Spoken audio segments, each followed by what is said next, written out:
Hi, this is Meredith Hutchison Hartley. Welcome to the Hidden History of Business podcast. Today we're going to be talking about the Vikings, who are a ridiculously misunderstood part of business history. We all grew up kind of with this How to Train Your Dragon perception of Vikings, that they are these violent warrior societies that rode around on boats, sacking and pillaging everywhere they went, with these big horned helmets and unwashed brutes who stunk to high heaven, right? Well, a lot of that, yes, they did pillage to some degree, but that wasn't stereotypical of Viking society. That was one small part of some aspects of Viking society. And what we really are missing is that the Vikings were part of a huge technological growth period. Between about the 8th century and the 12th century, they dominated trade all the way from the Baltic Sea to the British Isles, to the North American coast, all the way down to Spain and the Middle East. And they didn't do that by being uncultured swine. These technological innovations included things like the potter's wheel, the vertical loom. They were able to create these ships that were flat-bottomed and very long, that could survive both on the sea and in shallow waterways. And beyond that, they didn't need to be anchored off the coast. You could actually take these ships and you could sail them straight up onto the shore, which was a huge advance at the time because most people had to build these ships, anchor them somewhere off sea, have additional longboats that you could climb into, and then move on to shore. That was a major factor in how you could interact with other cultures and specifically how you could attack other cultures. Well, the Vikings solved that problem. They were able to carry large amounts of cargo on these very versatile vessels. And on top of that, they were able to maintain them better because they could bring them up onto the shore every fall. So they weren't sitting in the cold, icy water all winter long. And then they actually had laws that required all the local residents to help to bring the ships in every fall and put them back out in the water. But one of the things we miss as we talk about the ships and the warfare is that the majority of Vikings were agricultural and skilled craftsmen. 99% of them. That's what they did the majority of their time. Most Viking men were farmers and tradesmen who took a bath once a week, who had to abide by some very strict laws that govern marital relationships and trade, that bartered, and that built personal relationships with their trades routes. This is really fascinating because we have this idea that a lot of these earlier societies lived in these small isolated villages that were loosely tied together. But Vikings developed towns. Now, a town is distinct from a village because whereas a village is a bunch of people living together, living off of the land, living off of what they're making for themselves, a town is composed of tradesmen who are using a supply chain to make something they sell to other people. The majority of what happens in a town is not used by the people of the town. It's sold to other people. It's a trade hub.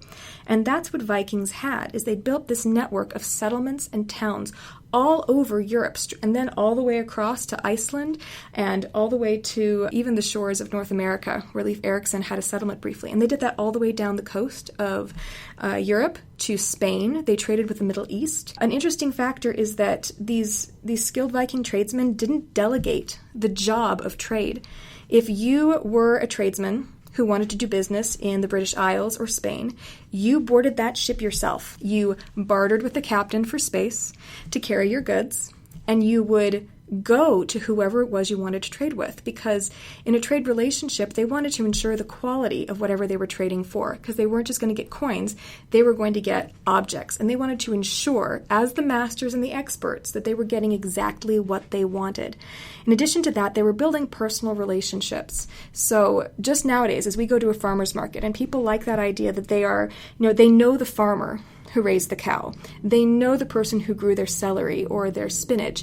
They are talking to the person who milked the cow and made the cheese or knitted that sweater or whatever else they're getting. That idea of direct contact and knowing the person, that's what the Vikings were doing on a continental scale. One of the things that allowed them to do this, to have these goods that were needed elsewhere, is that the Vikings were able to combine these three important factors for trade. You have to have tools, you have to have a steady supply chain, and you have to have skilled craftsmen. Oh, in addition, you also have to have a market that actually wants the goods. That combination, the well-organized supply chain, having a market that wants them, craftspeople who can make the things, and the right tools for the job, is a critical piece in any successful business whether you're talking about modern era or ancient Rome. Having those four things together is what made the Vikings so successful. They had towns where people would take antlers from the hunting trade, and they would turn them into handcrafted combs or skates. Yep, ice skates, that's the thing they made, knives, and all sorts of other durable goods that people needed. In addition, Viking Society used a lot of brooches, which are those, ornamental pins that people wore. You see them sometimes binding capes together or things like that.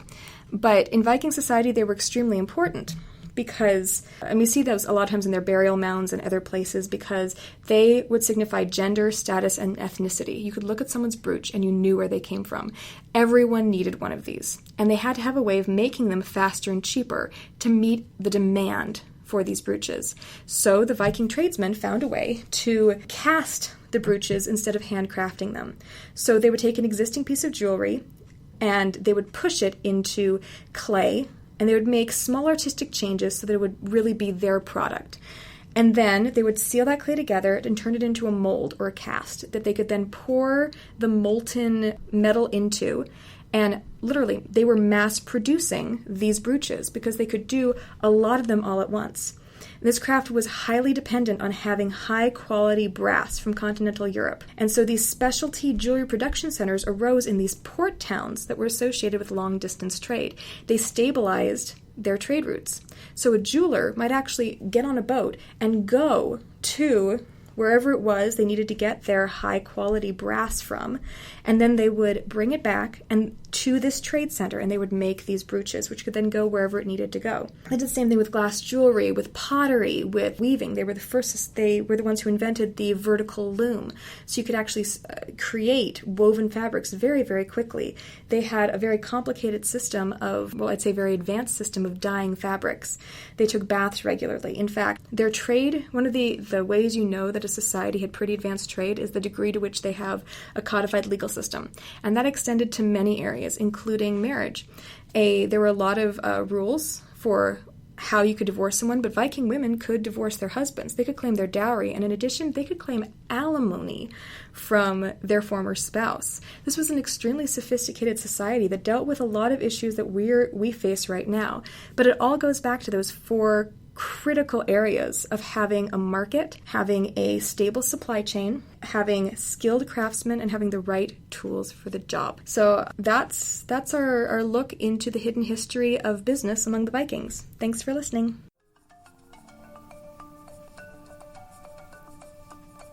If you'd like to learn more about the subject that we discussed today, you can find multimedia content, links to articles we discussed, and videos on our website at www.hiddenhistoryofbusiness.com.